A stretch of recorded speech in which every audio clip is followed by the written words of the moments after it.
Your sorry goes in this ear and it goes that ear because I know you will continue to act the way you want to act. I know how serious this is.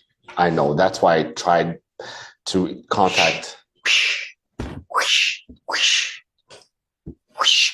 You want to do when you have two open DWIs. And I told you there was absolutely no tolerance. And here you go. Just, I'm going to do whatever I want. Don't work like that, Mr. LaBomba. If you have things that you need to do, you need to ask for permission first. We don't know where you are. We don't know what you're doing. You just take off and do what you want to do. And it's been like this since the beginning. So I guess we have not gotten your attention enough. I tried. I sent an email to my probation officer to ask. You don't have a probation officer.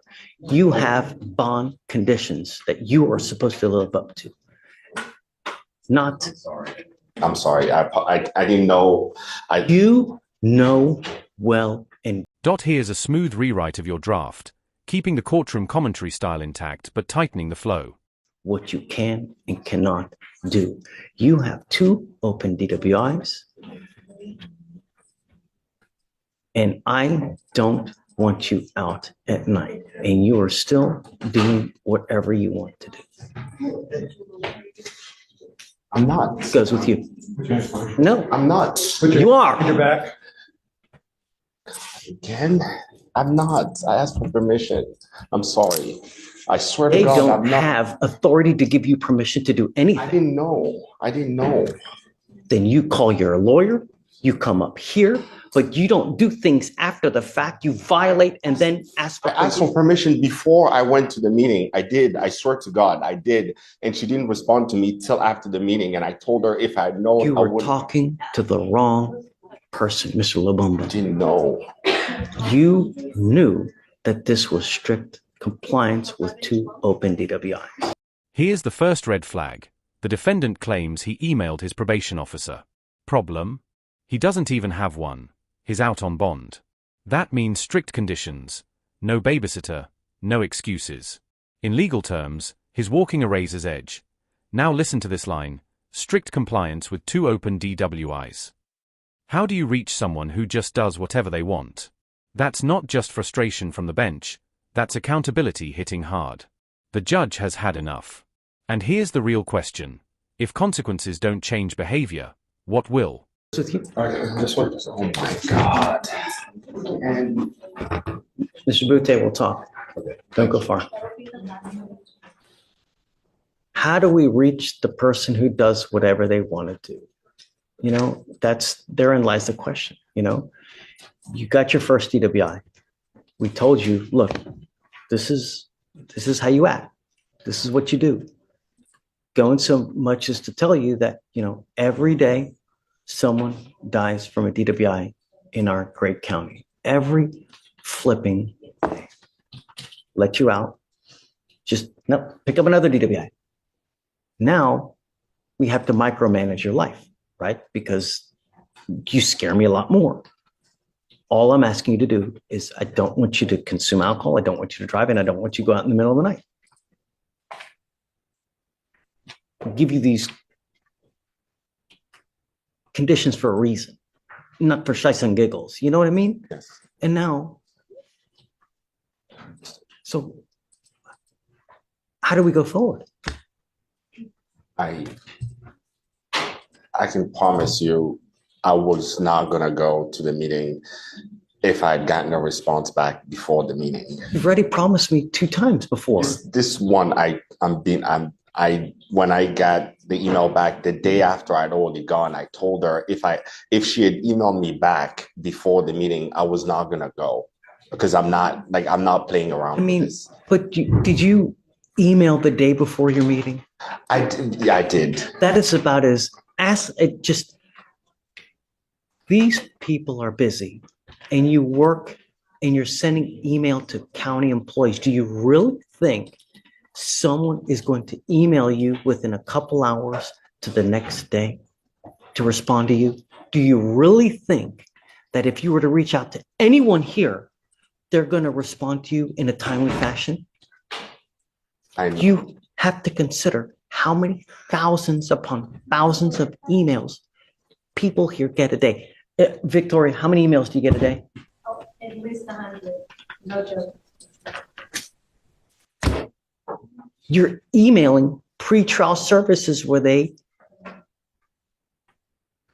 have about 2,000 to 4,000 people that they manage. Well, I mean, probably two on a daily basis, where they're hundreds upon hundreds. So for you to think that they're actually respond to you, I don't believe you. I think that what you did was that, you know what, I'm going to send an email just so that I CYA and I'm going to go do what I want to do. That's basically what I think. No, I don't. I'm not messing. I'm not playing with this. I am not playing around with this. I'm taking it very serious, sir. Very serious. I'm very. There is no act and ask for forgiveness later. We don't subscribe by that theory. We don't. There's no acting like a little child begging for forgiveness later. Okay, Dad, I'm sorry. I won't. That's what my child does. My child will do stuff. Come on, bud. Don't do it. Dad, I did it again. Oh, come on. I told you. When people do that to me, your sorry goes in this ear and it goes that out that ear, because I know you will continue to act the way you want to act. I don't know, Will. I'm just. He showed me proof of the meeting. He was trying to get another job so he could work from home because he can't drive anymore.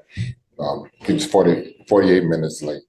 And in the email, I guess he thought he would get an email response within 24 hours or so. Email that morning, the meeting wasn't until late that night, the next day. So when I spoke with him, I understand that it's not the most egregious error. I understand that. I get it. But a condition is a condition. And the problem is that if we let you go, what does that tell you? I know how serious this is. I know. That's why I tried to contact.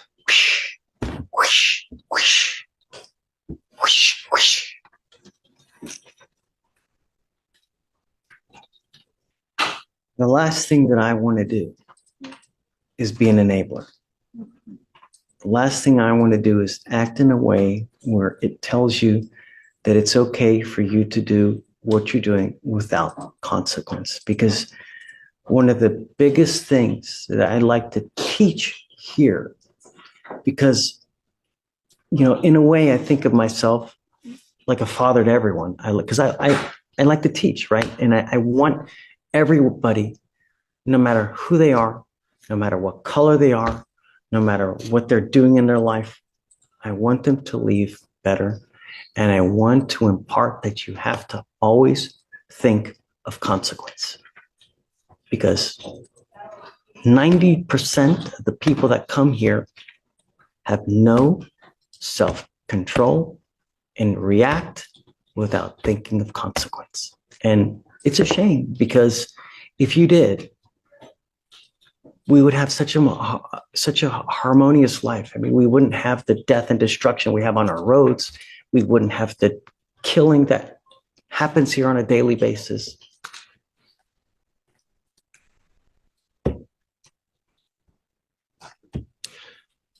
What does he have on his ankle now? I guess You have a scram and a GPS monitor? Yes, Judge.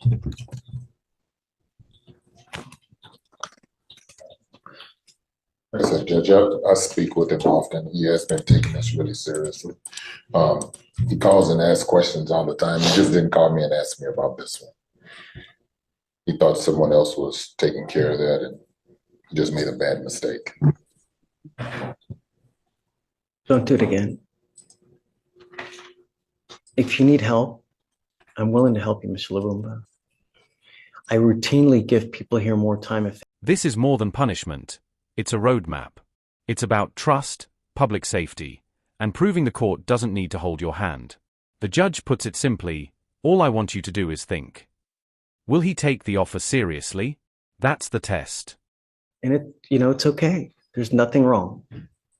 We all make mistakes. We all do things that we regret. Crap, my mouth gets me into so much trouble you cannot even believe.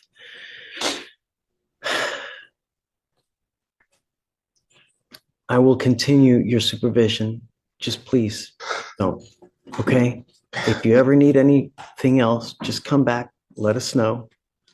We can help you. If you need more time for work or whatever, don't ask for forgiveness after the fact. Just come back here first. You know, contrary to popular belief, we're not that bad, really. All we want is our public to be safe, you know? And if I know that I can count on you to help me with my public, then I'm more inclined to go with you on what you need. All right? Please don't again.